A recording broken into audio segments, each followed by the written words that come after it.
Going live, and we're going live, and we're live, and we're live, and we're live, and we're live, and it's Tuesday night. Oh yeah, we're live. Da da da da da da da. Hey, Zenny.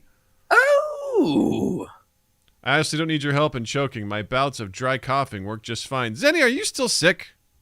What, Zenny? Girl, are you still sick?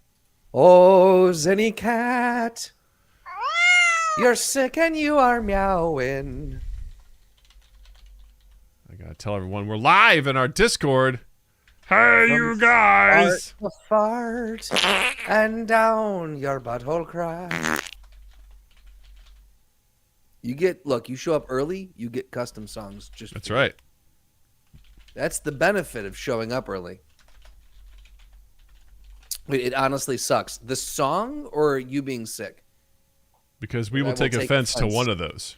Right. It's your choice on which one I take offense to. I'm so done with the sickness.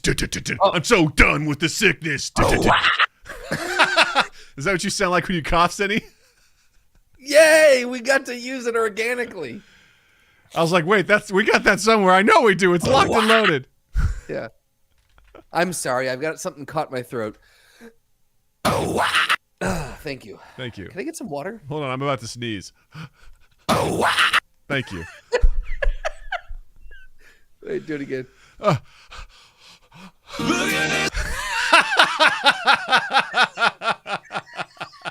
was kind of hoping it'd be like a fart.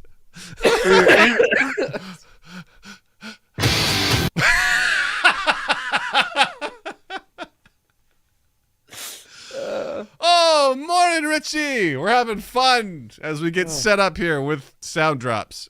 Jesus. Pretending to sneeze and Rammstein comes out. Yeah, I got another one if you want it. I forgot about these 0.7 second song clips we have. I forgot how many we have. We have a bunch. Yeah. We gotta do trap though, right? I deleted it. I deleted it because no, I didn't. I found it. I thought I deleted it because we were like, oh, they're horrible people now. Well, they are, but you always gotta have that one. Yeah. It's bad, guys. My poor throat is just so abused. Oh, wait, no, that's the wrong one. Sorry. Oh my God, that is so disrespectful, Justin. That is so disrespectful. She said it's bad. My throat is just so abused, and you put on porno music, Justin. How dare you? Zinni is a valued person in our community who deserves more than poor music playing when she said that her throat is so abused. Apologize, Justin. Never. Truly a mistake, but look, are there really ever any mistakes? Here's the thing. Sometimes there's beautiful mistakes, and yes, exactly. And we love them. So if anyone who's missed this warm-up, fuck y'all, because this is why we do it live, baby. It's why we do it live. Richie, how was your Leisure Shoot Larry stream? I was lurking before I had to go pick up my daughter. So I also had it on during my 4.5-hour work meeting. So, boy, that was a rough one. But, Did you get to fuck, Richie? It's going to be one of them shows. I'm in vacation mode, so who knows? We'll see what happens. I'm all over the place. So you have no HR department. I'm sorry. I'm on holiday mode. That one's for Richie, so he understands what I'm saying. There you go. You got to translate. I got to translate. What was the song that it's the Instagram one that you just said? Oh, the Swedish Chef one? No. Skibber the burr, skibber the burr, skibber the bork, bork, bork. No, not the Lizzo one. The one that starts and then like it's the some body. Smash Mouth's All Star. What is that? All Star? Okay, I do have that one. Yeah. Perfect. There you go. Body. And we do. That's the shitty thing is that's 0.7 seconds is the setup to the Instagram thing, but we don't have the payoff because we can't pay for it. No one will pay for that song except for the people who made Shrek. They'll pay for it. Right. Hey now. I have that one. There we go. Yep. There you go. I didn't want to play it in case it was the wrong one, but when you said, I'm like, oh, good, we do have it. Oh, good. I think we might be finished next time. Larry got buggered by unicorn horn, which was quite surprising to watch in a point-and-click game. I hope you clipped that for Twitch and then threw it up on your YouTube page so you got to spread that around on your TikTok and everywhere. Are you making clips of your streams, Richie? Richie, are you? Richie? Richie, also, hey, man, you're an all-star. Hey, You just some constructive stuff. You got to change your titles of your streams, man. Your streams always say talk shows and podcasts. You got to be like Leisure Suit Larry. Y'all come in here and fuck, you know? Right. You got to come. You got to let people know. After you fuck, you got to finish him. Right? Because you got to be a generous lover. You have to do that for Leisure Suit Larry. Yes. Leisure Suit Larry needs to finish. Yes. Otherwise, if not, otherwise you don't win the game, as far as I'm concerned. Fuck me, Larry. Larry is We're showing some signs of being fucking wet. Yeah. Yeah. What's up, Noah? How you doing, pal? Good to see No, you. you were having some fun boosting on a boardwalk, I saw. Boosting on a boardwalk. One-wheeling on a boardwalk. One wheeling. Howdy. Yeah. Yeah. All right. No, Well, were you around for the episode where I talked about how I fell off, wrecked my hand on a one wheel a couple of weeks back? I don't remember if he was here for that one. I don't know if he was either. If You he was, would he have been probably would very have laughed. disappointed in me. Yeah, very disappointed. He'd be like, "Listen here, you 40-year-old bastard. Hey, you just- hey. I'm almost 39. Wait, when's your birthday?" July 25th. Yeah, I'm jumping the gun there. Yeah. July 26th, I'll call you 40 years old. How about that? That's fair. I'm on the down. On July 26th, I will be on the downslope for sure. I have enough to do. Oh, you fell off. I'm always here. I have enough to do without editing a 2-hour long. You don't edit the whole thing, Richie. You find the spots, those clips, and you make those clips and you make those. I do that all the time. I write down notes. See? That was a note. That for a time that for a clip, you got to write them down. You can also clip them live on Twitch, which is nice. That's one thing I miss from being able to do that. But yeah, editing a 2-hour stream, no thank you. No thank you, sir. No thank you. I hear you. Editing is a time sink. All right, gang. We've got a fiery, poopy show coming at you, so let's get this thing on the road. This show is titled Everything Sucks. It's called Fiery Poops. Life is a fiery poop. Fiery poop, get it? Everything sucks. Yes, with that sound effect spelled out and phonetically. FPHHHT. Yeah. Yeah, it's good. It's exactly what it would be. All right, we shall start recording. And 3, 2, 1. Hey, everybody. Welcome to Mind Gap Podcast. I'm Doug. I'm Justin. And we're glad you're here. We're so glad you're here. I'm thrilled. Me too. I mean, I'm in a weird state right now because Illinois? you might say I'm in a safe state. I was going to say, you are in the one of the prime states. For now. We'll see. Yes. More on that in a second. But I'm about to go on vacation, so I'm in a weird headspace. I literally told Justin, like, I totally forgot that we had a podcast tonight.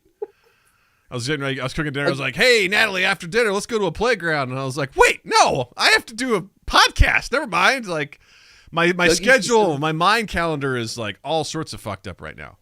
Doug usually sends me about 15 to 20 minutes before we start. He sends me the link to jump into the room that we use, and it was 5 till, and I started messaging him like, "Hey, man, you got that link?" Yeah. So I'm like, Doug's usually not 5 minutes up until the point. That's very unlike. So I'm like, something horrible has happened to Doug. Yeah. So I'm like, all right, let's because I've also had just some.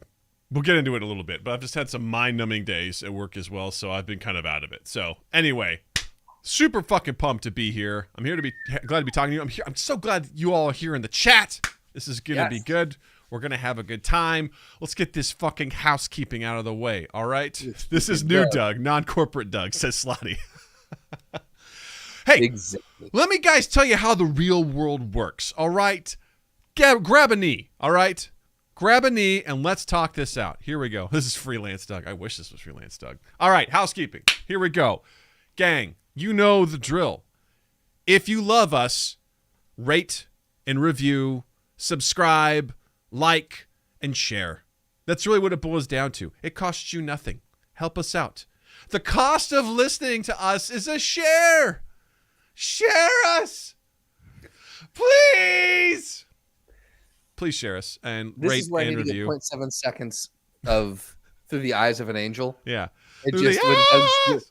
please share us if you care. Yeah. Through the eyes of an angel. Yeah, seriously, like it honestly, if you guys could do us a solid and just share this around with one person, honestly. Right. We are at 196 subscribers. We're so close on YouTube. I tried to game it. I tried to game the system, and YouTube told me no, thank you. I'm pretty sure the system was like, nah, because all your fake accounts were like, reject. It was like, They're nah. all real accounts. Yeah. Thank you very much. Yeah, okay, sure. they're very real Like accounts. Real Gone It's- Cat, Real Gone Cat 10. Yeah, that was my original production company. I remember Real Gone Cat. Yeah. Yeah. I was like, why does that sound familiar? You know? Yes. Yeah, and also engage. Post engagement. You know, write a comment. Tell us your thoughts. Actually, we had some really cool random people who caught an older throwdown between Paddington and Winnie the Pooh, and they were like, they had some valid things to say about that thread. And I was like, hey, thanks for the post. I'll say this, something else I learned from Slotty is that if you're going to share us out, hit that share button on the YouTube player. Oh. Copy the link or click the Twitter icon, and I'm fairly certain that does something. It does something. Yep. Yeah, no, well, honestly, like, in all seriousness, thanks to everyone who listens, who comes into the chat, who downloads our stuff. Honestly, you're the fucking best. Like, this podcast is awesome. I love doing this with Justin, and I love being able just to talk to people about stuff. It makes me so happy. So thank you for your continued support, and just share us around and engage with our stuff. We fucking love you. That's all I want to say. If you feel like contributing to our Patreon, patreon.com/mindgappodcast. If you'd like to pick up some merch, redbubble.com. Enter the code. Enter Mindgap Podcast in the search bar. Pick yourself up something nice. And don't forget, we live stream on Tuesdays at 8 p.m. Central for the podcast. And I host a video game stream on Saturdays at 8 p.m. Central. There will be no video game stream this Saturday on July the 2nd, as I will be out of town on vacation. But normally every Saturday, we've got that going on. Had a really great time last Saturday with Slotty and I did a co-op tower defense game. We did Orcs Must Die 3. Had a fucking blast. That game is way more fun with another person. We whooped that game's ass. That was so much fun. We're going to have to do that again. So come check us out for all that stuff. And don't forget, we're all going to watch Noah stream Overwatch 2. Awesome! Yes! Yes! Hell, I'll see if I can try to tune in for that. That's going to be really dope, man. I'm assuming that's the beta that they've got going out there. The beta for Overwatch 2. That's fucking cool. Go check out at Noah Reno. Twitch. That'll be a cool stream. Super excited for that. Anyway, that's housekeeping. Also, one other small thing. Check out our Discord. Head down to the description, the link in the description below on YouTube. Join our merry band of misfits and come hang out with us. We're a good crew. You got cool people like Zinni, like Wolfslore, like Noah, like Slotty, like you got Tint, you got Jared. You got all sorts of cool cats in there. Come hang out with us. We'd love to see you. All right, that's housekeeping. It's done. It's out of the way. It's done. Done. Doug, I would ask how your week was, as we typically do at the top of the show, but the week's been a hellscape. Not been a good week. I'll say this. Let me back up just a little bit. I had a great time with my daughter Friday night. It was movie night.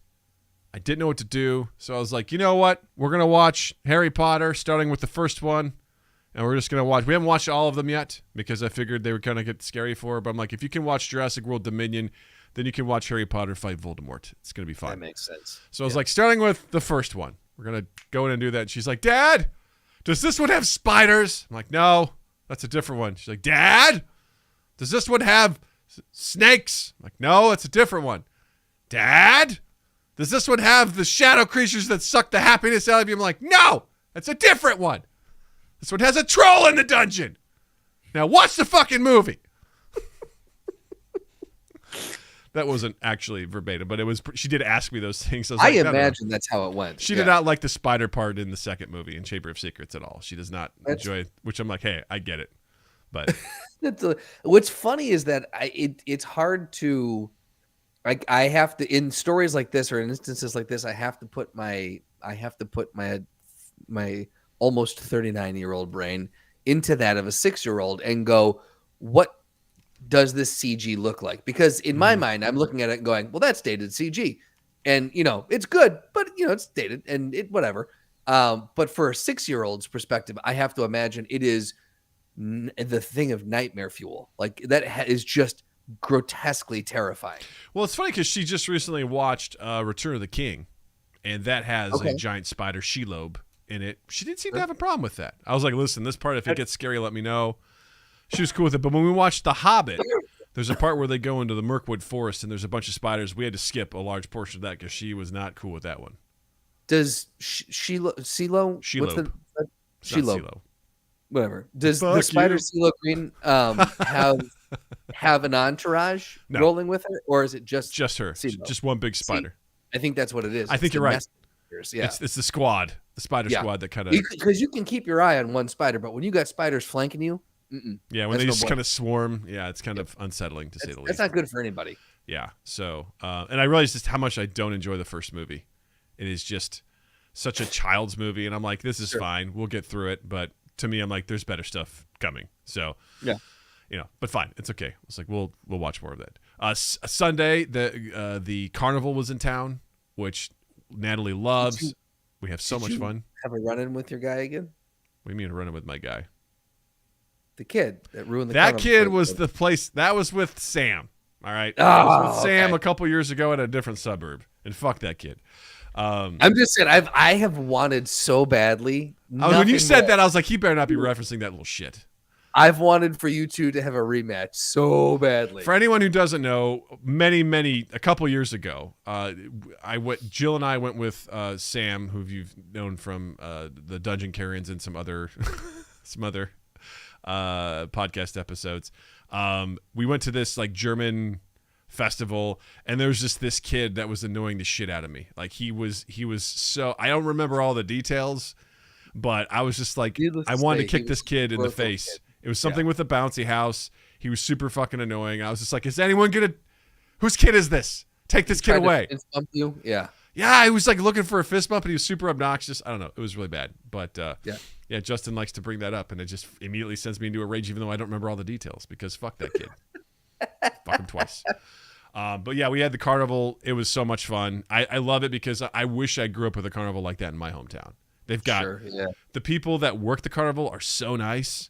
Like they're so kind. The rides are fun. They've got your typical carnival food, but they also have local food trucks and stuff there too. And it's so much fun. Like she had such a blast.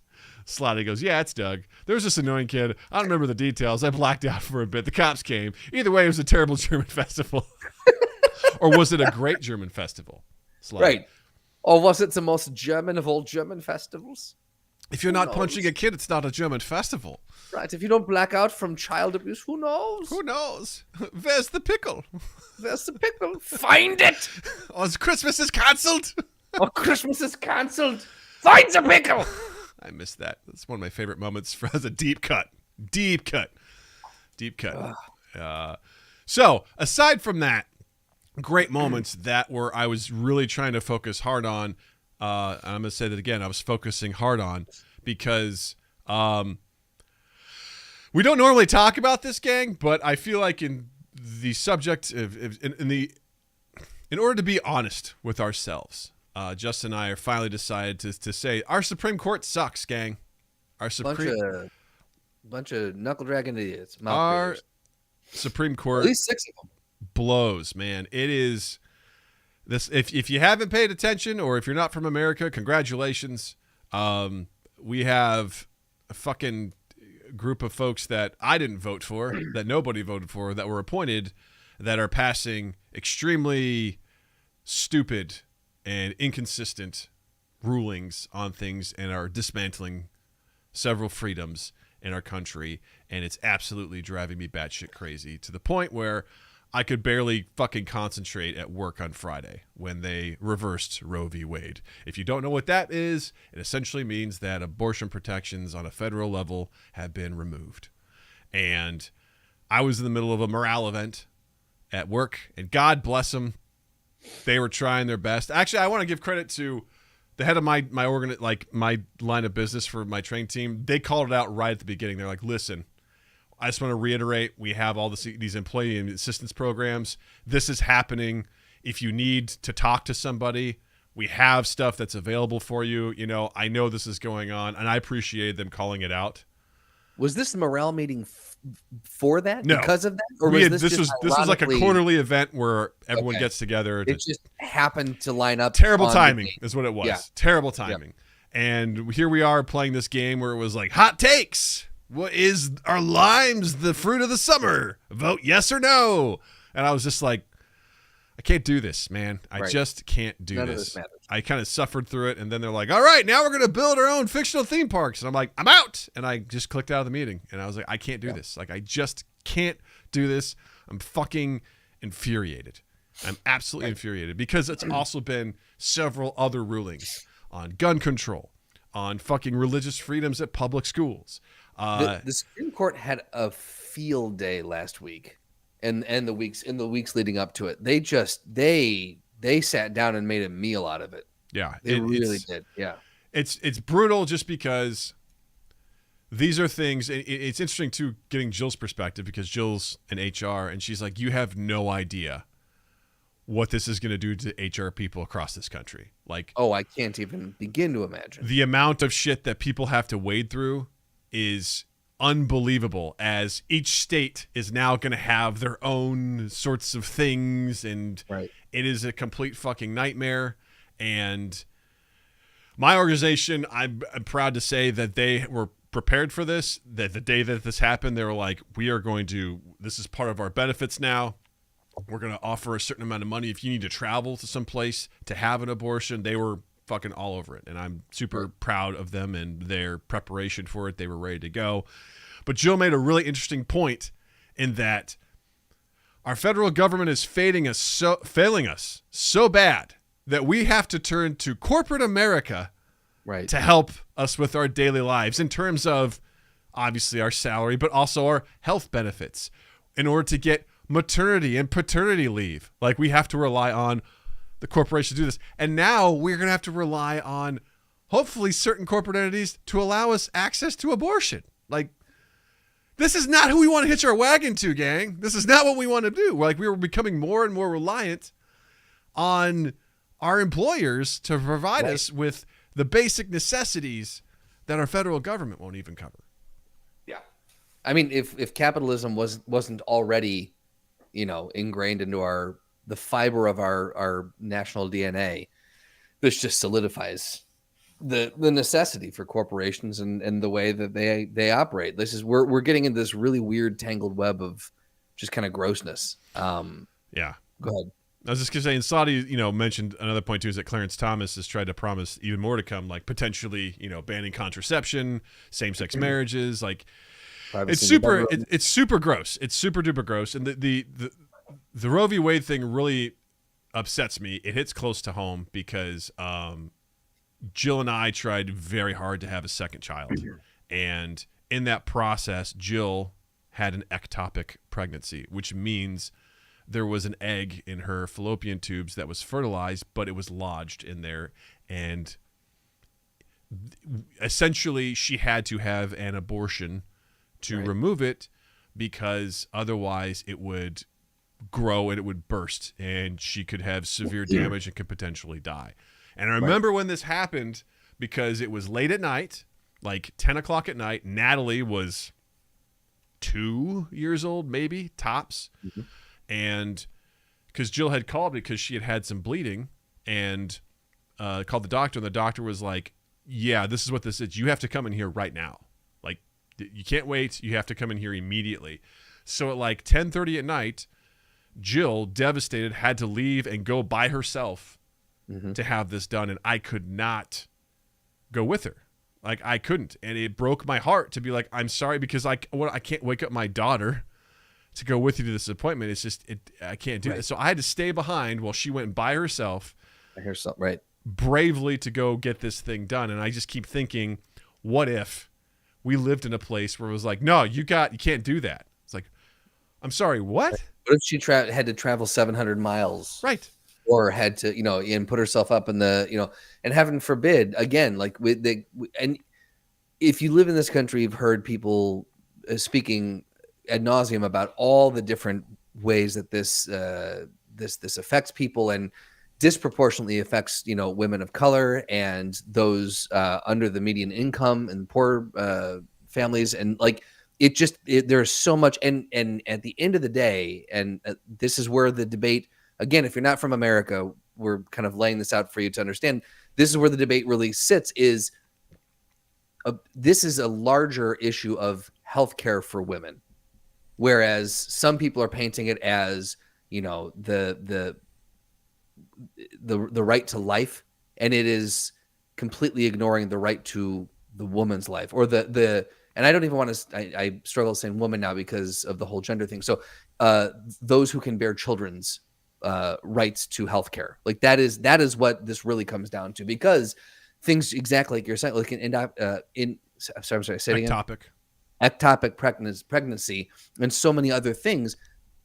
If you're forced to carry to term or forced to carry through, this could absolutely kill the mother. And the mother at that point, the mother is the host for this. Like, the mother is alive. The mother is here and has a life. And if something should happen, and we even talked about last night, those who maybe someone loses the fetus during the pregnancy, they're forced to carry to what would be term and deliver a stillbirth, deliver an already deceased baby.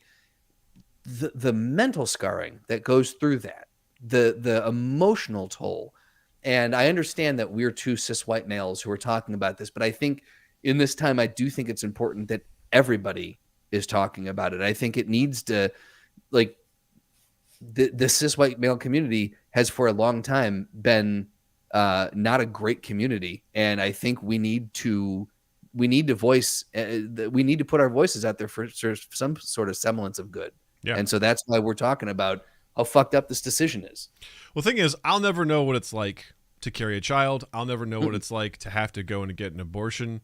And from what I can, talk to from Jill, to hear from her experience, her perspective, I wish she was here to give it, but I feel like I can do her justice by saying this, is that abortions are awesome. No, it's that no one enjoys getting an abortion. Her contention is that no one goes in there like, yippee skippy, right, let's do this.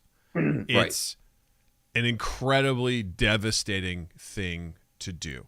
And for me is just that there should always be an option for this. It's the choice should be there. And to tell someone that, no, you cannot, and under any circumstance, you have to, this pregnancy has to take place. You have no other option, is bullshit. It's absolute and utter bullshit, because it's not consistent across the board. If we lived in a country that had universal health care, that had universal child care, that allowed maternity leave for up to a year. I saw a study today from, I think, one of the pediatric organizations that said breastfeeding for up to a year is the preferred thing, because it gives children the nutrients they need. It helps reduce obesity. It helps give them all these things they need. Jill told me today, she goes, I got 12 weeks off from work. 12 weeks. She goes, that was not, no, and she got a couple extra weeks finagled in just so we could get Natalie to daycare. And she goes, that was not enough. She goes, I was not ready to hand my child off to someone else and go to work. Right.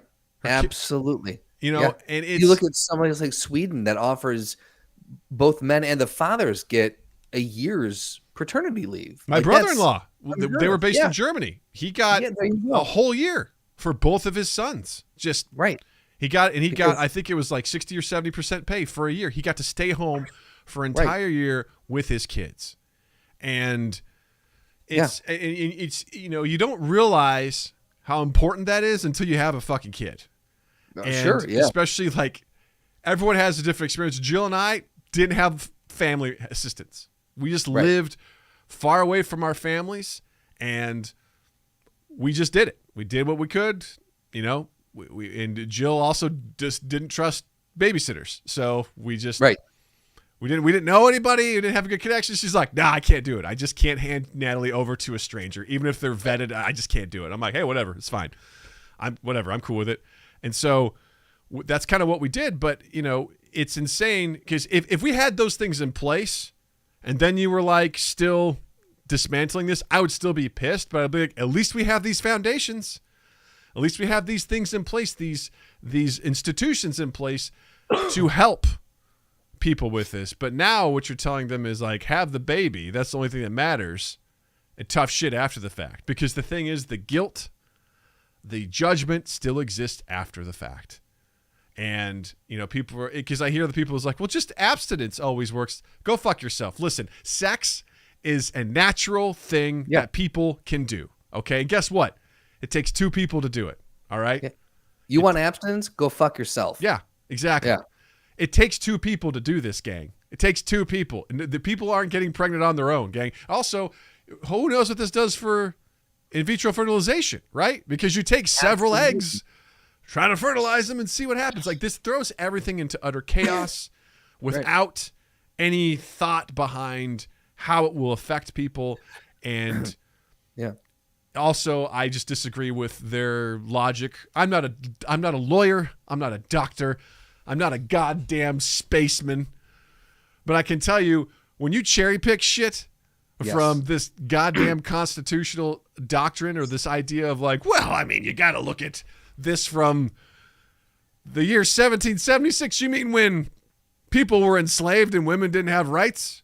Right. That's the perspective we're looking at here. It's these constitutional purists that drive me up a fucking wall. It's those that supposedly hold this document from 250, however fucking old this country is, hold this document, to the highest degree, and it should be followed to the letter. But then again, you're cherry picking, because if you want that, you just pass these sweeping the concealed carry laws, or the Supreme Court just passed on this federal gun regulation. And if you want to follow it to the letter, if you want to be a constitutional purist, then your right to bear arms stops. It begins and ends at a musket, and that's it. You don't get AR-15s. You can't conceal a handgun, semi-automatic, whatever, in your fucking belt. AR-15s, baby. No AR-15s, no hand. Like, you get a musket. Congratulations. You can have 70 of them. Great. Good on you. Yeah. But again, we want all of our guns and we want this, but we also want to take away the woman's, like, it's this, it's exactly what you said. It's this cherry picking mentality, which is absolute and utter fucking nonsense. It's absolute nonsense. The core of it for me is that I will be naive and say that I trusted in our governmental institutions probably way longer than I should have. Right. I grew up believing in majority rules. I grew up believing that we had checks and balances in our government. In my adult life, I see that is not the case. And when I see 3 judges rammed in by one president, right, who then lied under oath in their confirmation hearings about what they would and wouldn't do, and then all of a sudden drastic changes have taken place. A president, mind you, that lost the popular vote twice. Yes. Was impeached twice. Yes. And led an insurrection. Yes. So that should disqualify anyone that he appoints. These judges have no term limits. They're there for life. And so I look at this. This is why sweeping term limits. Yes. Sweeping term across the board. It does not matter what political office you hold. Mm-hmm. There needs to be term limits on every single office. And I understand some of the people on the other side are going to go, well, it's going to fuck you down the road. I don't care. That's fine. You know what? It won't fuck me down the road, because how many people at 80 are still employable? Right. Do you have a lot of 80-year-olds at your work, Doug? Nope. Bingo. Yeah. Nothing against octogenarians. Nothing against them. A lot of them are lovely people, and I would love to sit and listen to stories from back in the day. Today. The My door dog behind just you flew open, and my dog just decided she wanted to come in for the podcast. exactly. You know? Are you gonna sit here for the podcast, puppy dog? But anyway, yeah. I mean, look, again, people of a certain age still can be wonderful people, but we've talked about this. Views can change. Views morph, and it's really hard, even at our age, at 39, or well, you're 39. I'm almost 39. Even at our age, you can see how our mindsets have solidified in certain things, and it's hard for us to stay current with new opinions and new trends and new things that are happening in the social landscape. We do our best, I think, to do that, but we have to work at it. You put someone who's in their 80s and they're making laws still, that's very problematic. Well, it's also, there's a big difference between 1776, 1876, and 1976 and 2022. The amount of change and evolution and modernization that happened from 1776 to 1876 was significant, but still we were like, most of the stuff still applies. You get to 1976, there's a drastic difference between that. Doug, in 1900 to 1920, the leaps that we made in home construction were insane. Mm-hmm. And that's just in one very small field. Yeah. I'm learning about this a lot right now. Mm-hmm. And in 20 years, we came light years. So you're talking in 200 years, you don't think we've come, we need to update some shit? Oh, yeah. I mean, just 1900 to 1968. 1900, people born in the back of a wagon. 1968, people were on the fucking moon. Like, that span of time, and we still look at this document that was written by slave owners and people who would have a heart attack if they saw a fucking refrigerator. And we're just like, we got to live by this document. It's like, no, we don't. Like, listen, this was the foundation for us to move forward. It's not some sacred text that we have to go back and abide by. We can change it. There are amendments. Like, they exist.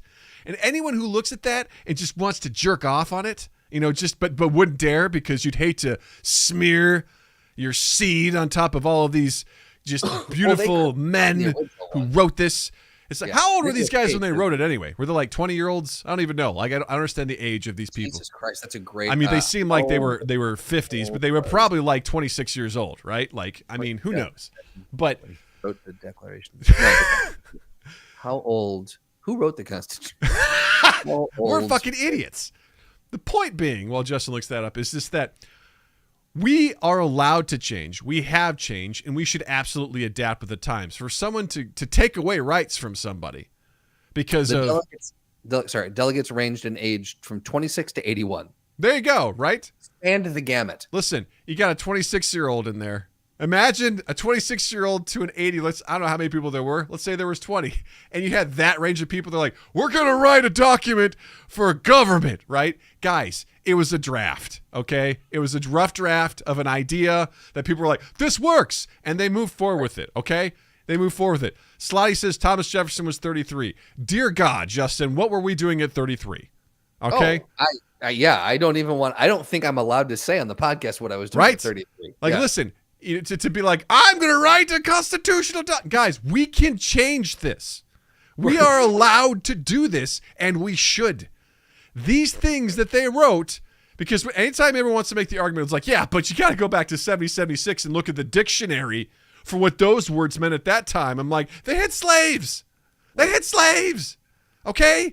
I'm not trusting people who had slaves. It was a different mindset, a different time. Should we adjust that for where we are today? Because that makes the most sense. Let's do that. Okay? Yeah. Okay? Yeah. So, long story short, this has been hard. This has been tough. It seems like every day there's a new hit coming. I know there's going to be a ruling on the EPA shortly, which is probably going to be another dumpster fire. It's going to be another, like, 3 fingers in your asshole.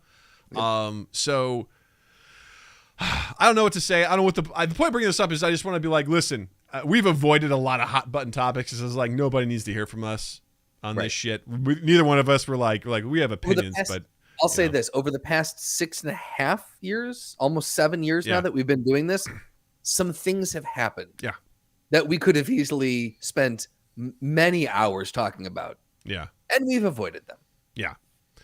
Traditionally. This is just one of those things where I'm like, I seriously am concerned for our country. I'm embarrassed for our country. I'm embarrassed at how things are run and what we're doing as humans in this space. Right. And I'm done hoping for the best, I think. I'm done thinking that somehow this is going to peacefully resolve. I don't think it will. I think this is coming to a head. I think it's coming to it'll come to a violent place eventually if this keeps up, because you can't take away rights like this consistently and continually without there being repercussions. So I've said it for the past 6 years now, I think, ever since, Trump came in. I'm far from that. I'm not saying I coined this idea, but I've been saying it for a long time as of many, many, many, many people, but there is a civil war coming. We are in the throes of the beginning of it, I think, but I truly do think we will have a second civil war in this country, and like an all-out knockdown, drag out. It's gonna come to where we draw front lines, I think, and it terrifies the shit out of me. I think because I don't know how you come back from that. Well, because the problem is that everyone has lost faith in institutions. Some of them legitimately, some of them believe wild conspiracy theories. Right. So because there's lack of faith, people don't trust what they hear, and therefore if something doesn't fit their narrative, right, then they're going to lose their minds and they're just going to go to war. And there's too much misinformation and disinformation going around. There's too many people seeking confirmation bias to meet what they want, and unless that stuff is met, they're not going to have it. So it's a dangerous time. I'd like to think, in my mind,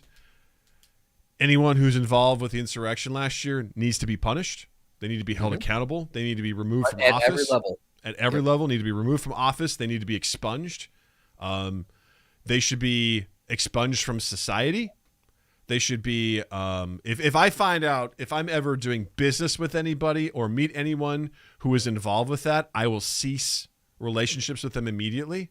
Immediately, because that person, as far as I'm concerned, is a traitor. You're a traitor to our country and our company of America. You're a traitor, and you have not, because you didn't want to believe the outcome because it didn't suit your narrative. You decided to take up arms against the government, and because there are currently no accountability for that, there's no trust there. Those people are thriving. Those people are thriving on the local level, and until that stuff gets rectified, if that gets rectified, there may be a chance for things to calm down. If that doesn't happen, if this continues, people start getting their rights stripped away, there will be problems. There will be violence, and we'll have to see what comes out the other end. So that's kind of how I feel about it, which, and I look at my daughter, and I'm like, I hope you enjoyed the carnival, kiddo. Yeah. Because I did. Have fun when you can. That's the take the wins where you can get them. Enjoy it, kiddo. And and from a larger level, for whatever it's worth, Doug and I and the Mind Gap brand support women, support those who are able to bear children, whatever gender they identify with. We're there for you. We've got your back, and we will do anything we can. If it's using this platform, if you want to use this platform, it's not small, but we're a mighty crew, or sorry, it is small. It's not large, but small but mighty is what I'm trying to say. But yeah, look, we're in that corner. We're with you. So we just we're drawing the line in the sand. Like this is where we stand. And I think it's important for people to make that. Yeah. And I think it's important because a lot of this stuff is outside of my purview. I'll be honest. I don't understand how a lot of the government works. I don't. Oh no, I don't either. I think we made that quite clear when we just didn't know who wrote the Constitution. Right. I don't know how that stuff works. I don't know the processes. I rely on expert people that have expert opinions to help me figure this out. And so a lot of times I feel lost and I don't know what any of this means. Look, I lean more towards the liberal side of things. And if you are looking for a great source of information that kind of has that bias, I guess is what I'll call it, Pod Save America. It's run by 4 guys that started their own media company called Crooked Media. They used to work under the Obama administration, and they do Pod Save the World, Pod Save America, and a whole bunch of other podcasts where they break down different things. And I listen to that to get a really good idea on these experts of what's going on, and because they've been through a lot of this sort of stuff, and how and what's next, what they can do, what you can do, how you can contribute. Because a lot of times I'm like, I don't know what I can do. Like, right. I just don't know what's possible. They give you really good options on things you can do if you want to donate, what you can do if you have time and not money, what you can do to help out with the cause. I recommend Pod Save America. They're great. You can go to votesaveamerica.org. They have all sorts of stuff up. I think they call it like fuck the something fund, so they can basically help with funding different stuff for the Roe v. Wade stuff. So that's my recommendation. If you're feeling lost and overwhelmed, that's my recommendation. Go check out, votesaveamerica.org and, Pod Save America, find that sort of stuff and look for the great ways to contribute with your time. So, okay. Thank you for allowing us to kind of get that off our chest. It feels good. It feels good to talk about that things, but I'm like, no one needs to hear Doug's hot take on this sort of stuff. And this one felt important. So, and even though he thinks that, he still gives you his hot take. Yeah. Just not necessarily on the air. So, because I'm like, no one needs to know. But that's how I feel about it. But do you have a hot take? I do have a hot take. I feel like you have a hot take on something that just wrapped up season 1 and hopefully the only season. I also want to apologize. If you're watching this live, my internet's kind of going in and out right now, so apologies if it's buffering and whatnot. I promise the full episode will be available for you with uninterrupted. So apologies there. Of course, this would happen. We joked about it beforehand, and here it is. But on with the show. So, just finished Obi-Wan. Yes. Show that came out on Disney Plus. I was lukewarm at best for this show. You were Luke Skywalker at best on it? I was Luke Skywalker at best, lukewarm Skywalker. I was like, man, I don't really need to know what happened to Obi-Wan between end of Revenge of the Sith and the beginning of New Hope. Like, I know he was hanging out in Tatooine watching Luke. I'm sure there were some adventures. Don't really care what they were. Well, I think this is a perfect example. I don't know if we could in recent memory come up with a more perfect example to illustrate what we've said for a while about prequels. And you've said it for a long time and you finally got me on board with it. But and here's spoilers for anyone who hasn't watched it. Just know that, right? Cover your ears. Cover your ears, or hit that 30-second forward button. Several times, because we're going to be talking about it. Yeah. But who was the Inquisitor that kind of turned good at the end, or turned neutral at the end? Reva. So when Reva was standing over Luke with her lightsaber drawn, and I think this is one of the most prime examples in this series. She was standing over Luke with her lightsaber drawn, and she was going to strike him down because she needed to wipe out all Force-sensitive people, yada, yada, yada.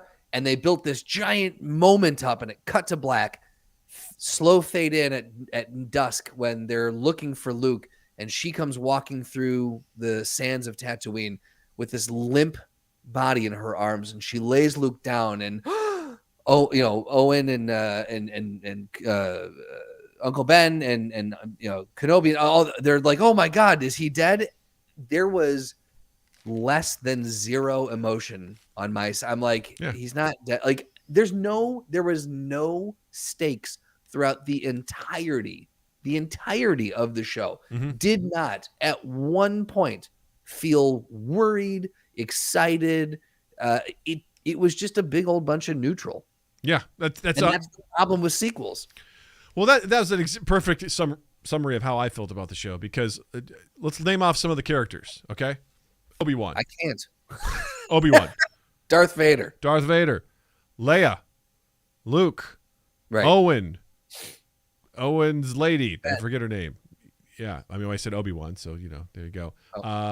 Wait, no. Oh, you are right. No, Ben is. I thought it was Uncle Ben. It's Uncle Owen. Uncle Ben is the rice. Yeah. Got it. Yep. So there are 6 people right there, right? Yep. Qui-Gon. There's 6 people. I would argue those are maybe 6 of the main characters of the show. Mm-hmm. Stormtrooper 1. Stormtrooper 2. So there's and those characters are focused on heavily. Yeah. And so when, in fact, one of them has their name in the title of the show. Right. So when Leia is kidnapped, I'm not worried about whether or not she's going to live. Nope. When Luke, like you said, that's a perfect scene. I'm like, he's fine. Yep. When Darth Vader and Obi-Wan fight the first time, and then the second time, I'm like, well, they're both going to be okay. Yep. Now I'll say this. The first 3 quarters, that second fight scene they had, where Obi-Wan fully remembered or realized his potential, the first 3 quarters of that fight scene were fantastic. Because that's the fight scene that I've been waiting for between Vader and Obi. I'm like, that's cool. We at least get to see these 2 Force powerhouses go against each other. Visually, it was great. And then after the first 3 quarters, I was like, cool. We all know how this is going to end in some sort of a draw. We can be done. We saw the cool visuals. This satisfies it. Let's just fade to black. Mm-hmm. We don't need to see the rest of it. Well, that's the thing is like, had this been told in sequential order, I'd feel differently about it, right? Sure, like if we finish Return of the Sith, Revenge of the Sith, and then we get this, it's like, oh shit! Like I feel like there's pure Star Wars fans out there that really enjoy this. I'm not trying to take anything away from you. I'm glad you enjoyed it. I think Jamie Jirac said that this was like perfect. She loves Revenge of the Sith, and this was like a nice compliment to that. I'm like, hey, more power to you. That's great. I am no way trying to take away from your enjoyment of that stuff. For me, this has always been my problem with this. I know how this is going to end. Right. There are no surprises for me. Oh no, this ancillary character died and she sacrificed herself using a thermonuclear detonator. Okay. Whoop-de-doo. Right. Oh no, Alderaan's okay. Oh no, Leia's dad's gonna live. Like there's no tension. There's no stress for me. Is it kind of cool, I guess, to see a little bit more of what? Oh, you know what? Obi-Wan was doing exactly what I thought he was doing, jerking off into the desert. Like that's, the guy was just whatever. Feed those sandworms. Got to feed those sandworms, man. Like I just watched it going like, huh, okay. And I want to pose this, and you may not be the person to answer this, but hey, to the people that responded to my bitchy Star Wars short, thank you for being kind. I was being a dick, and you were cool about it. But let me ask this: if someone can prove me wrong in this, I'm open to it. All right. I found it weird that Obi-Wan and Leia had this really cool adventure, right? But when you go to A New Hope, when Leia is asking for Obi-Wan, right? She's like, Obi-Wan, you served my father in the Clone Wars. It seemed as if she doesn't know who he is. Her message, and I guess she doesn't meet up with Obi-Wan in A New Hope because Obi-Wan separates from Luke and everyone else to turn off the tractor beam and all sorts of stuff like that. There is a part where Luke saves her and says Obi-Wan's here, and she's like, he's here. I don't know. I got the vibe from A New Hope that Leia doesn't really know Obi-Wan that well. And and again, if I'm wrong, I'm wrong. By all means, let's have a discussion. Leave a comment. Shoot us a message. Let us know. I got the feeling it was more like, hey, my dad gave me your card when everything went tits up, so I'm calling you now. My dad? You served him in the Clone Wars? We got a problem. Can you help me? You're kind of my only hope here. Like, can you help me out? Let me ask you this. How old was Leia supposed to be in this series? Was she 7, 10, 4? How old is Princess 1? I don't know, kids. Leia in Obi-Wan? Tell me, 10 years old. 10 years old. Okay. It's on the cusp, but do you remember a lot of your parents' friends from when you were 10 years old. What's going on? I don't like the face. Did you click on Rule 34? Because you should not have. I think if this is correct, Princess... Wait, hold on a second here. Princess Leia was a clone? No, I was like, how old? Early onset dementia. Well, it says she was 16 years old, but I don't know if that's accurate in A New Hope. In this show? In A New Hope. Oh, in A New... Yeah, I think they were... I do think they were meant to be younger. I definitely think they were meant to be like Luke was definitely like a pestilent teenager. Yeah. Was it years after episode 4? Birth date? What the fuck? So she was between 16 and 19 years old. All right, episode 4. She was okay. So this site says she was 19. She's somewhere between 16 and 19 years old. I'm sorry. When you go on your argument is, would she remember since she was 10? Is that your argument? Okay. Yeah, exactly. Listen, when you go visit your distant cousins up at the lake for a weekend, are you going to remember them? I don't know. Maybe, maybe not. When you get kidnapped and you get saved by a fucking space wizard with a lightsaber sword and... Doug, could one not argue that being taken up to a family vacation is very akin to kidnapping when you're that age? Yeah, I guess. Yeah, probably. It's against your will. will. Or let me put it this way, maybe. You grow up at 10 years old, you grow up with droids and space travel and aliens. You're in that world. Is a wizard that really hard to wrap your head around? Yeah, in a world where all the wizards have been murdered by the Empire. I'm just saying. Yeah, she would know. Obi-Wan. Remember. They had a huge bond. He saved her life. He came back to save her. Like she was like, he will come for me. Like he's... Yeah, but kids are stupid. The kids are dumb. Remember, I would argue that is the event that put her on the track to become a politician and a leader. Like that whole event was a catalyst for her. Maybe the thing is though, maybe her message in R2-D2 was encoded. Wait, hold on. How old is Obi-Wan in Obi-Wan? He's like in his 50s, I think, right? Because if this is a 6 to 9 years difference, Obi-Wan ages terribly in that amount of time. Is time different on Tatooine than in Alderaan? Because he becomes a severely old man in that amount of time. Tatooine is a rugged planet. Hey, man, it's the Outer Rim. You're sand blowing, right? Like there's a lot. It's a rough planet to live on. She's a princess. She's got creams and ointments, and she's got skincare products she's taken care of. Yeah. So I'm just saying. That math is not adding up. I'm sure someone will be like, well, actually, technically speaking. And that's fine. And to those people, great. Please give me the information. Maybe her message in R2-D2, maybe she was encoding it. Maybe she was trying to put some more distance, playing the role a little bit. Because in case it got intercepted. The message is the same. She wanted it to look like she didn't know him that well. She calls him Obi-Wan Kenobi. She says her father helped her. I mean, she basically is like, help me and save these droids. The Empire's after us. She's like, better not tell him that we went on that adventure when I was 10. It's almost like this leg of the story wasn't written back in 1970, whatever. I think you're right, which is why they probably shouldn't tell the story. I mean, that's my thing. I also saw... baby.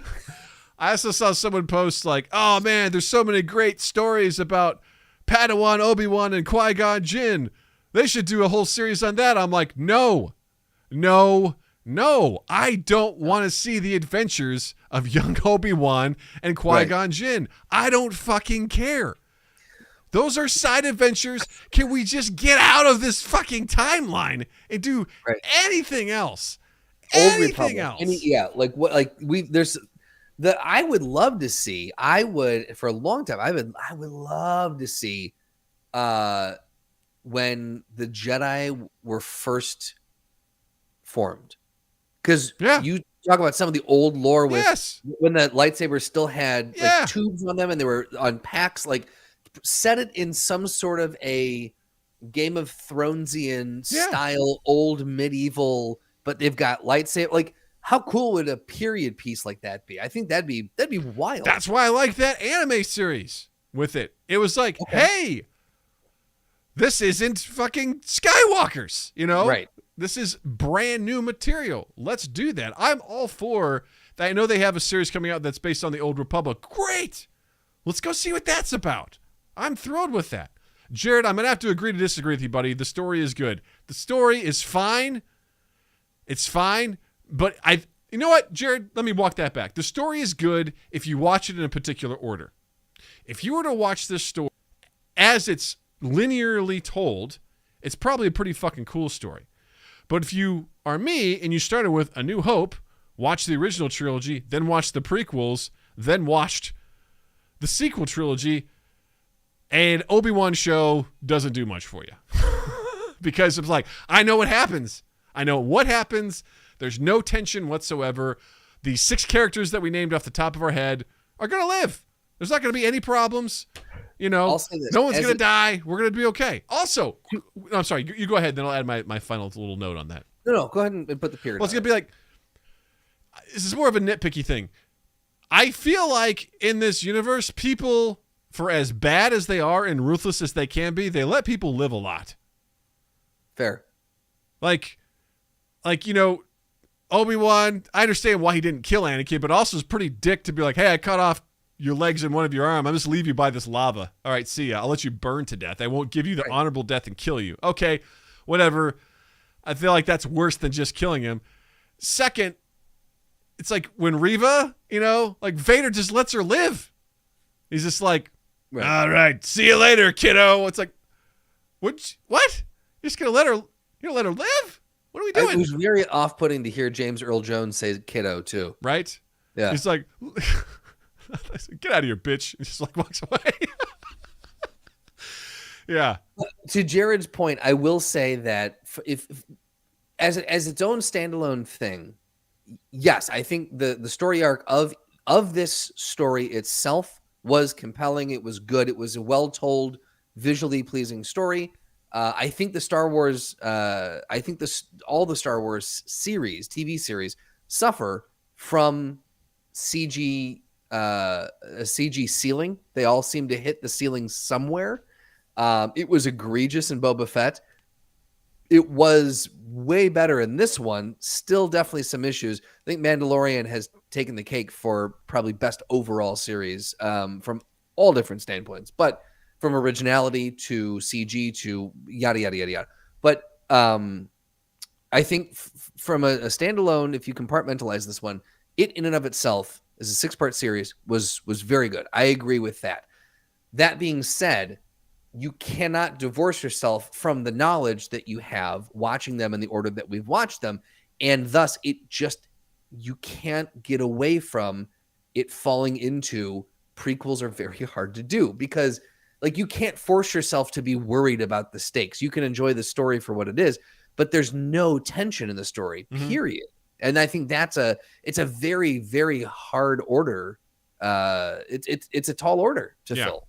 I agree with you. I thought it was filmed really well. I thought the acting was fine. You know, the fight with Vader and Obi-Wan was fine, but for me, the biggest issue is there's just no tension. I know the outcomes of all these things. I'm very much a person that I can't know the full story arc here because it's just, I'm like, great, they're fighting because it seems to me almost just gratuitous at that point. It feels like people are like, well, people were wondering what it'd be like if Obi-Wan and Vader fought after Revenge of the Sith. Why don't we do that? It almost feels like a Michael Bay, like, you know, it's really cool. Check out this cool explosion. What if we'd made a movie around this explosion? You know, let's do that. It's like, you know what would be really cool? What's young Leia like? What's young Luke like? Not much. He's also jerking off in the desert.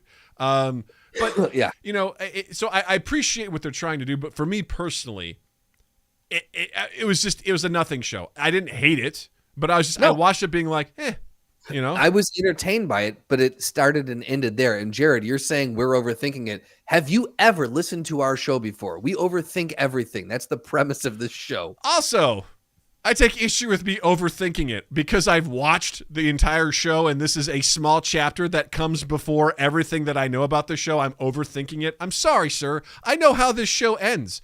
Obi-Wan lives, Darth Vader lives, Luke lives, Leia lives, Alderaan's okay. So when we see Obi-Wan and they're like, oh no, they kidnapped Leia, I know what's going to happen. They're going to be fine. If everything that exists in this, aside from being like, oh, let's watch this for the visuals, evaporates. There's nothing for me in the show. I will say I was very worried about Flea's character, and we never saw him die. That's true. So I'm crossing my fingers that we see him again. I hope so. Fingers crossed. And what about Kumail Nanjiani? The fake Jedi. Yes. What's going on with him? Now this is where I'm seeing an Eternals crossover. I love Tint. He's like, Alderaan's okay for now. Exactly, for now. Guess what? Yeah. Darth Vader's okay for now. Yeah.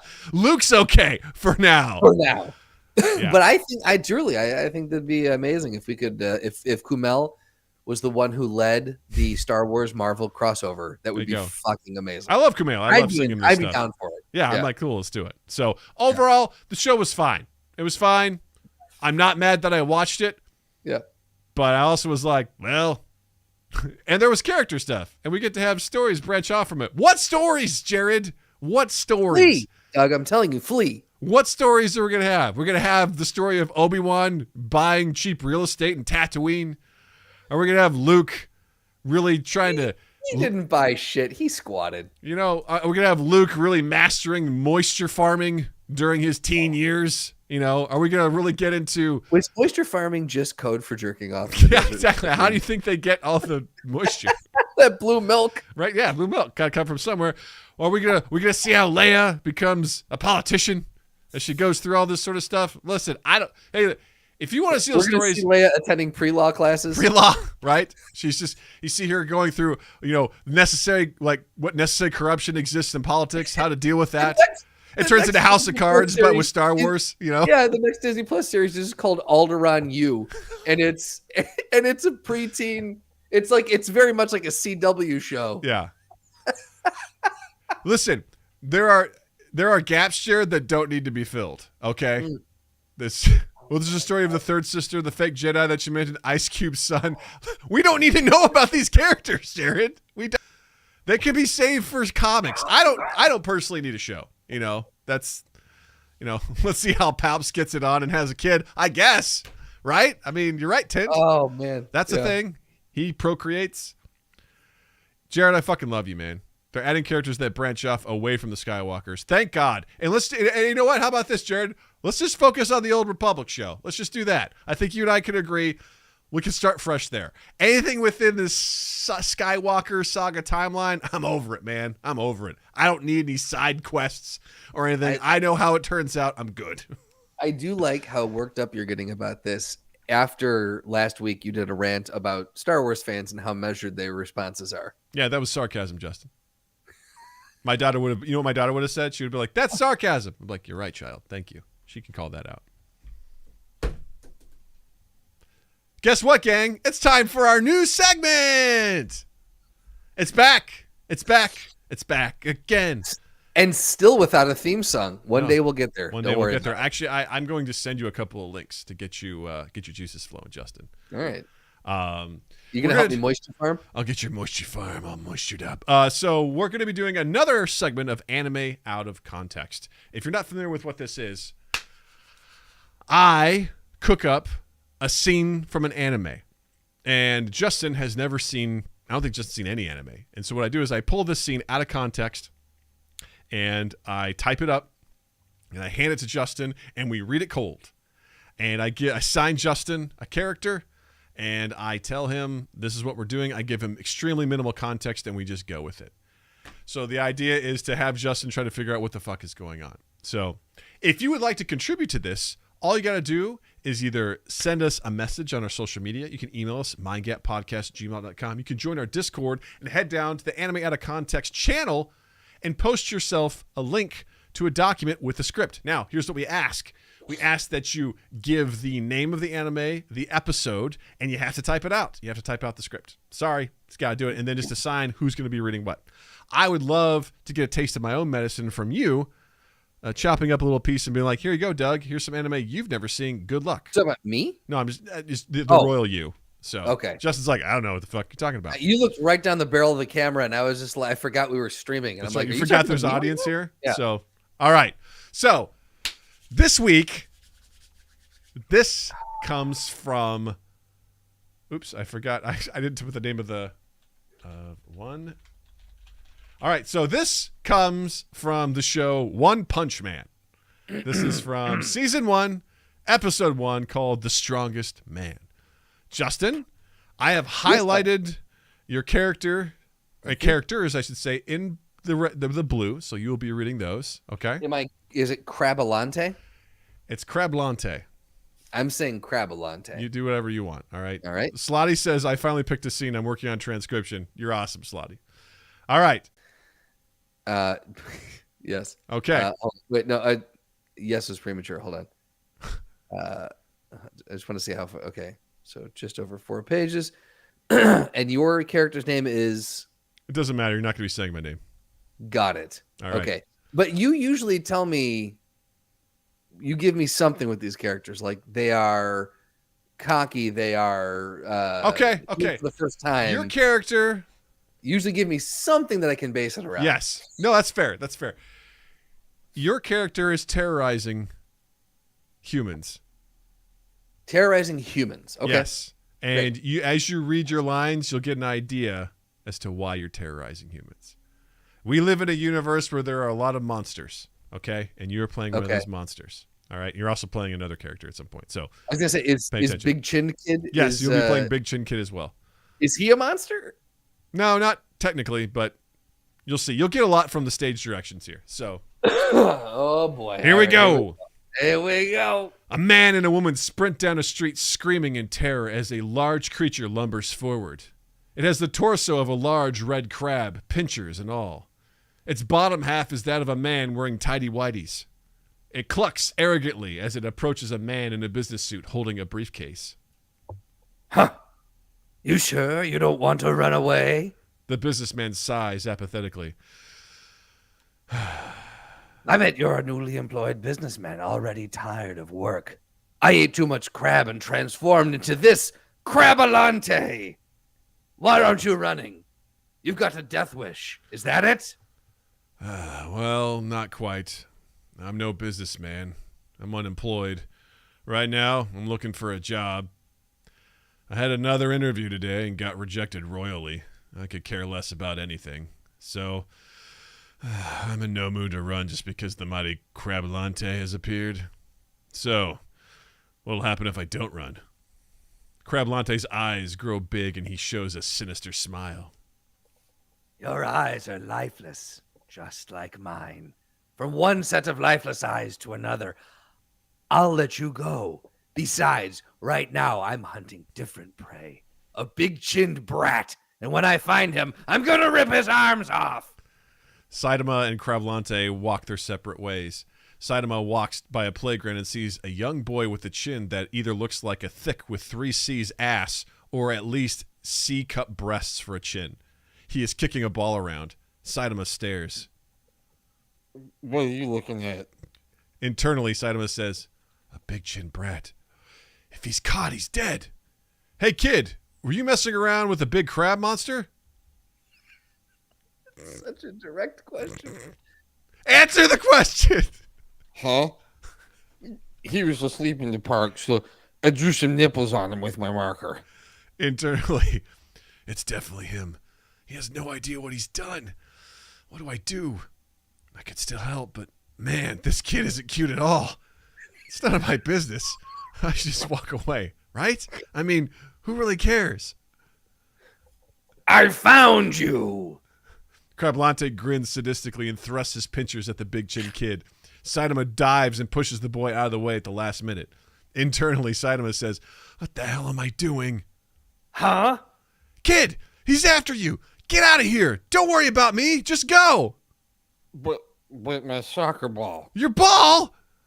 Hey, what's the big idea? Don't tell me you're going to protect that stinking brat. Come on. You're going to kill him over some harmless prank? Think about this.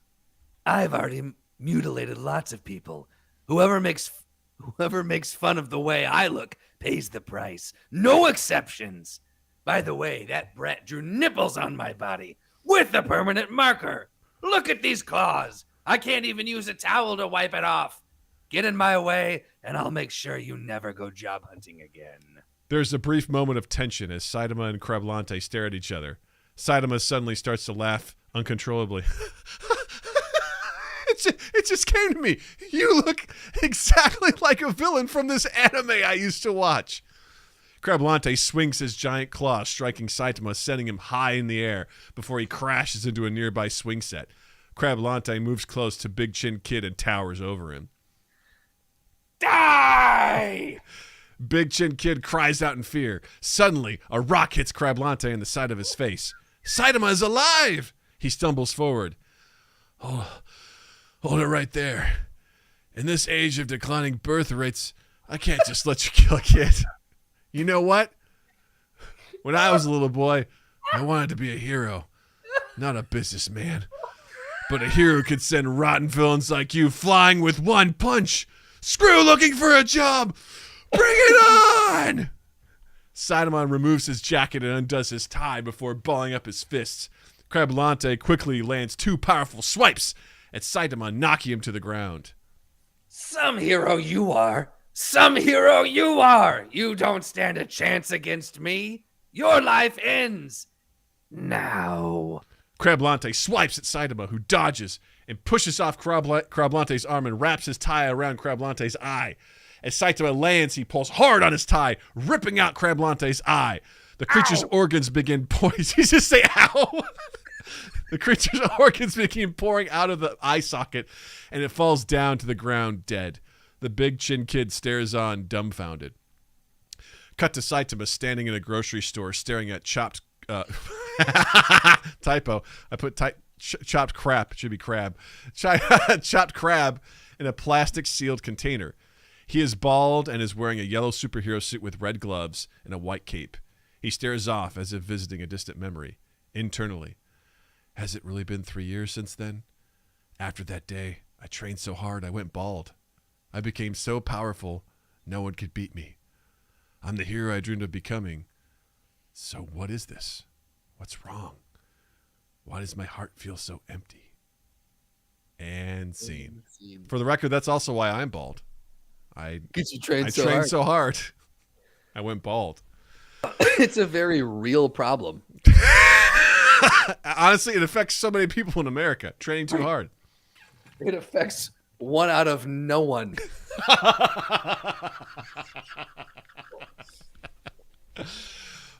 So, Justin, what are your thoughts on that scene? Well, I like the fact that they referenced anime inside an anime show. I thought that was deliciously meta. Just mwah.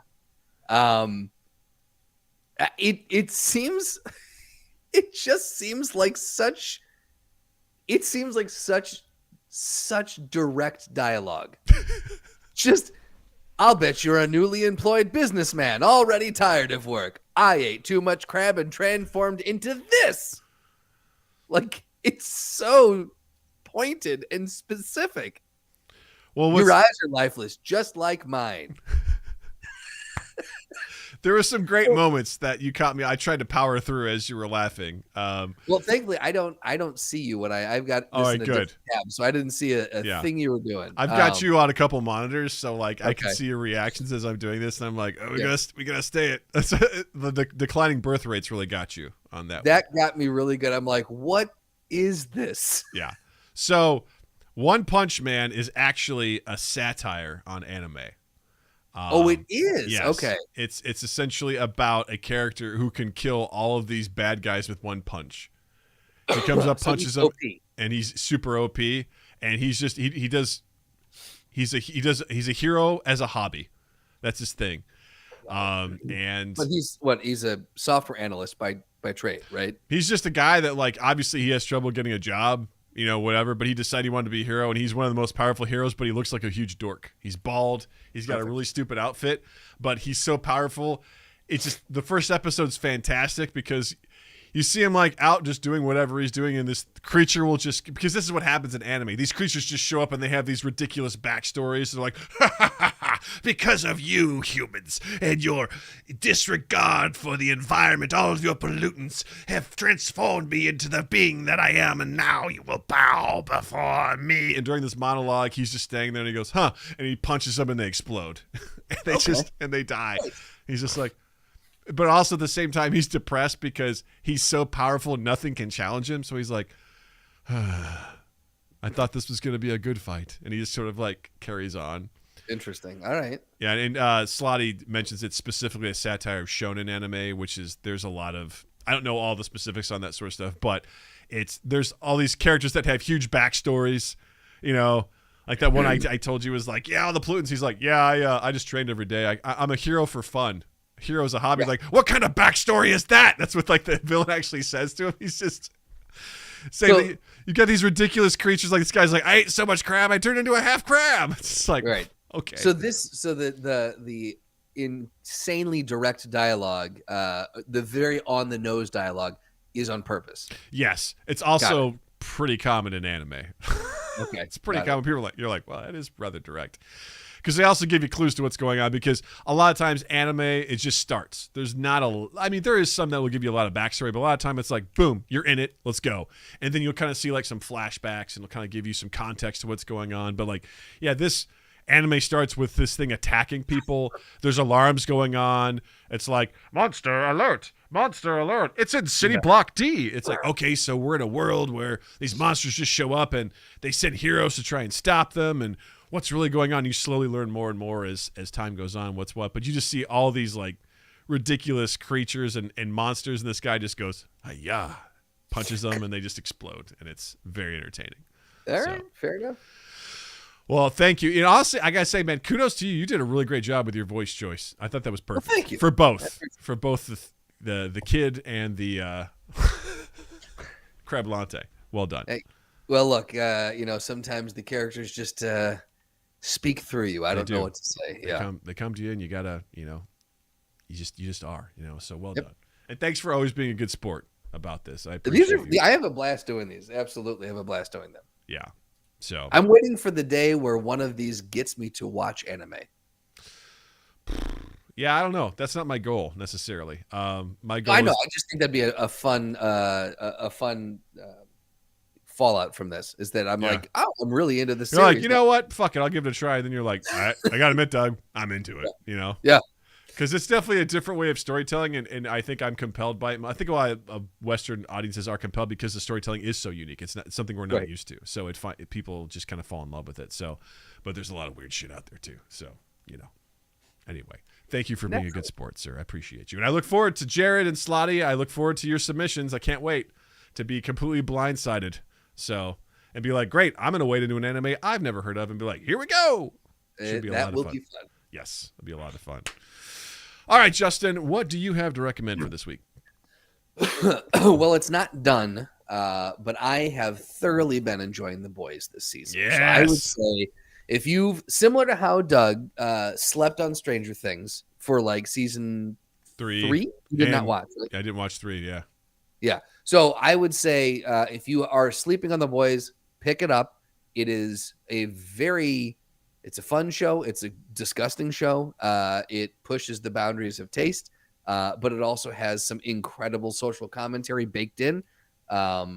It's just a really, really, I think it's a really uniquely well done show. So I definitely recommend The Boys on Amazon Prime. I concur. It's a great show so far. Enjoying season 3. I would recommend Rome on HBO Max. It's a show that ran from 2005 to 2007. I've watched it. I just rewatched it for the 3rd time. Recently. It's such a fun show and surprisingly historically accurate about Julius Caesar and during that time. And it was really, I don't know, man, it's such a great show. They've got great characters. I find the Roman times absolutely fascinating for some reason. I don't know why. But it's so good. And it's so funny because HBO basically said, after season 1, they're like, you get one more season. They were planning on 5. Because they're like, listen, man, this is too fucking expensive. When you fast forward ahead to Game of Thrones and the amount of money they fucking spent on that for that sort of shit, you're like, okay, they got fucked. But they still were like, all right, we're still going to tell our story, but we're going to take like the next of the 3 or 4 seasons and condense it into one, and they do a good job with it, a really good job with it. So that's impressive. It's excellent. It's really, really well done. So check out Rome on HBO Max. It's excellent. I'm a huge fan. So, and actually, the character in Obi-Wan, who plays the spy Imperial officer, is in Rome. So, well, there you go. There you go. Connections. Yeah.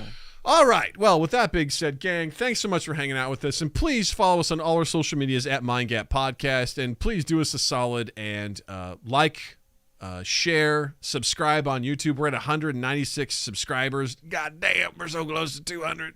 Just need more. So share us out there with the rest of the world and drop us a comment or engage with us wherever you can. You know, it means the world to us, and honestly, it just helps us grow. So, and that's all we're trying to do. We're just trying to grow. So it means the world to us. So please do all that. Check us out on youtube.com/MindGap Podcast. Live streams Tuesdays, 8 p.m. Central for the podcast. Saturdays, 8 p.m. Central for the video game stream. I will not be doing a video game stream this Saturday, July 2nd. I'll be out of town. But come check us out there. Check out our Discord. And don't forget to check out Justin online as well. On Instagram and Twitter at Justin_Michael, spelled Mikel. It's the fun way of spelling it. And while you're in the online realm, check us out on Apple Podcasts, Spotify, Stitcher, Google Podcast, all the places where you can find and consume quality podcast. You can find and consume us. And then while you're there, you know, the sharing, the posting, the rating, reviewing, all those things mean the world to us. Specifically the sharing. That goes a very long way. And then keep an eye on all of 2 East 8's social medias and 2east8.com. Yeah. Thank you all for hanging with us, for listening to us talk about our thoughts and stuff like that. It means the world to us. And thank you just for always hanging out with us. We love you. We appreciate you.